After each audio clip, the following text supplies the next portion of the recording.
Selamat pagi dan selamat berjumpa lagi saudara-saudara yang dikasihi oleh Tuhan.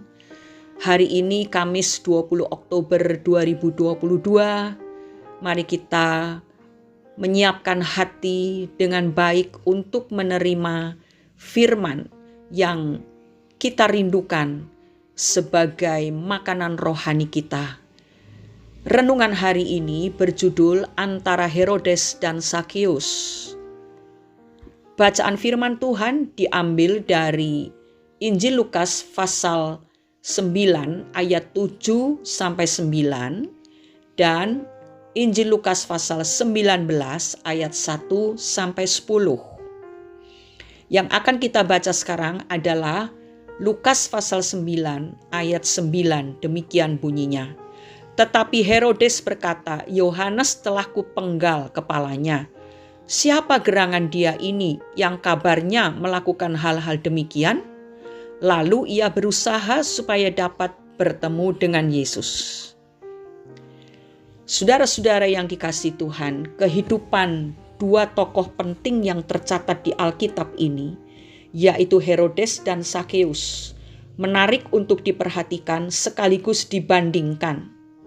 Paling tidak ada 3 hal yang bisa dibandingkan di antara kedua tokoh tersebut, yaitu yang pertama, berkaitan dengan keinginan untuk bertemu Yesus. Baik Herodes maupun Sakeus sangat ingin bertemu Yesus. Tentu mereka sudah mendengar banyak tentang Yesus, karena memang berita tentang Yesus dan mujizat-mujizat yang dia lakukan sudah tersebar luas di Palestina. Oleh karena itu, keinginan untuk bertemu Yesus, tokoh baru yang fenomenal itu, adalah sesuatu yang sangat wajar. Tetapi ternyata motivasi untuk bertemu Yesus itu berbeda satu dengan lainnya. Herodes ingin bertemu Yesus hanya karena keinginannya melihat tanda yang dibuat Yesus dan memastikan bahwa dia bukan Yohanes Pembaptis yang sudah dia penggal kepalanya. Sedangkan motivasi Sakeus untuk bertemu Yesus adalah tulus. Buktinya dia bersukacita ketika Yesus memutuskan untuk menumpang di rumahnya. Yang kedua, berkaitan dengan harta. Mereka sama-sama kaya. Kekayaan Herodes berasal dari rakyat, khususnya dari pungutan pajak para buruh tani dan pajak yang dikenakan pada barang-barang yang diperjualbelikan di pasar. Demikian juga Sakeus, dia memperoleh kekayaan dari pungutan pajak yang dia gelembungkan. Mereka kaya, tetapi rakyat yang menderita. Tetapi perbedaan terjadi setelah bertemu Yesus. Setelah bertemu Yesus, Sakeus tidak lagi diperhamba oleh uang. Kalaupun uangnya berkurang banyak karena harus mengembalikan 4 kali lipat kepada rakyat yang dia peras, dia tidak peduli. Bahkan dia pun memutuskan untuk menggunakan setengah dari miliknya untuk membantu orang miskin. Sementara itu, tidak terjadi perubahan apa-apa dalam diri Herodes. Dia masih mabuk harta dan kuasa.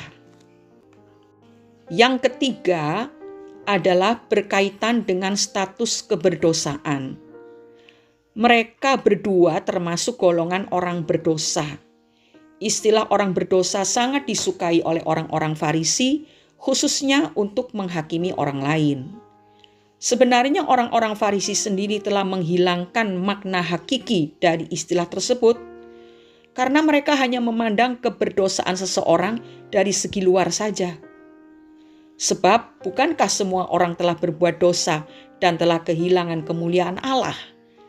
Tertulis dalam Roma 3 ayat 23. Itu sebabnya orang Farisi hanya memandang keberdosaan seseorang dari luar, bukan dari dalam hatinya.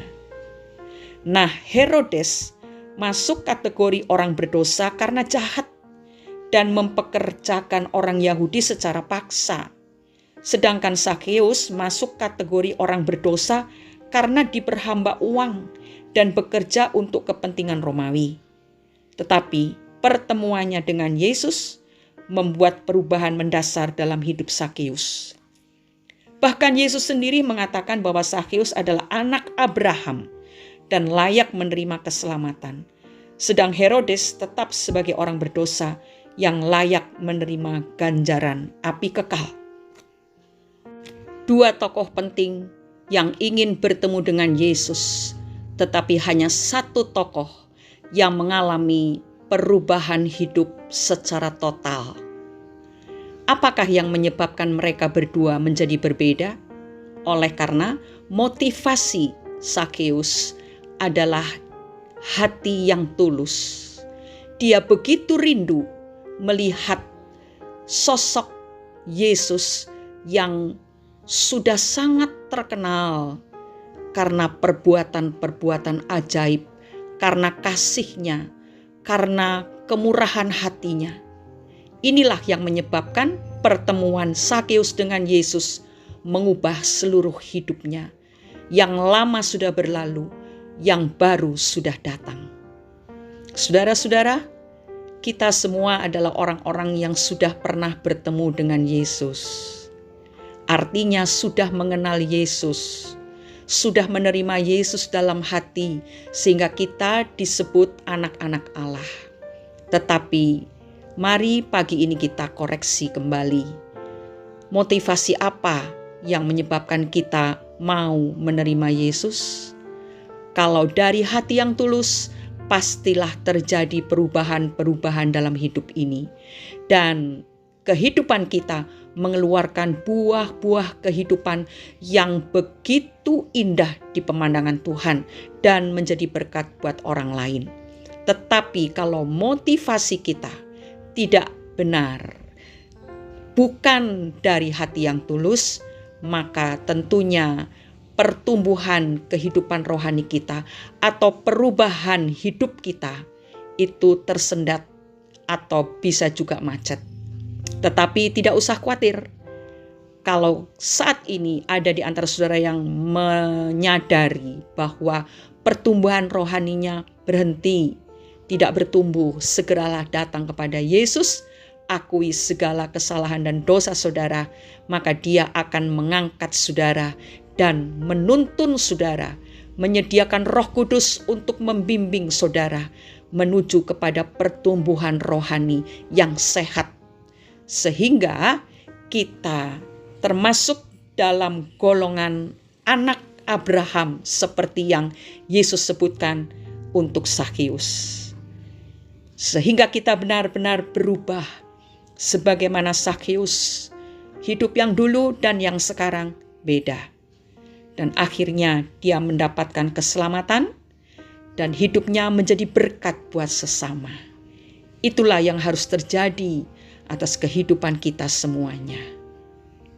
Mari kita berdoa.